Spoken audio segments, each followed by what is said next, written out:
New in our Health Edge, the FDA has approved a brainwave test that may help diagnose ADHD in children and teens. And joining us now to talk about this, Dr. Victoria Dooley of St. John Providence. So good to have you with us. Thank you. Big topic for a lot of parents dealing with this. Tell us about this test. Well, ADHD is a neurological disorder or a brain disorder.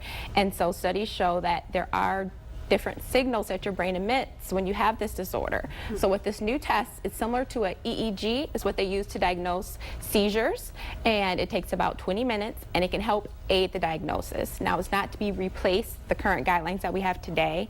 ADHD is characterized by inattentiveness, hyperactivity, impulsivity, and it takes a couple visits at least with your doctor to make the diagnosis. So this doesn't replace anything. It's just an additional aid to give you some more information if you're making an accurate diagnosis. And talk about the advantage of that test and early knowledge of ADHD in your children. Early knowledge can help them throughout their years in their education. So in order to be diagnosed with ADHD, these symptoms have to be so bothersome that they're interfering with your ability to get along with peers or to function at school or function at home. So the earlier you catch it, the better chance you can get of treatment that can lead your child to having better success later in life. Let's talk about treatment though. What medication, behavioral things, what can you do? For the very, very young children, like 6, 7, really the best thing to do is counseling first, some interventions at school, some interventions at home. Medication is a definite treatment, but it has some real significant side effects. The most common being the inability to sleep, insomnia, and actually growth suppression in the long run.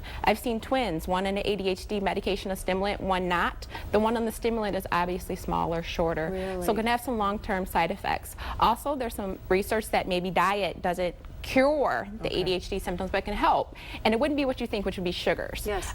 Lacking protein, sometimes if you increase the protein, it can help the symptoms.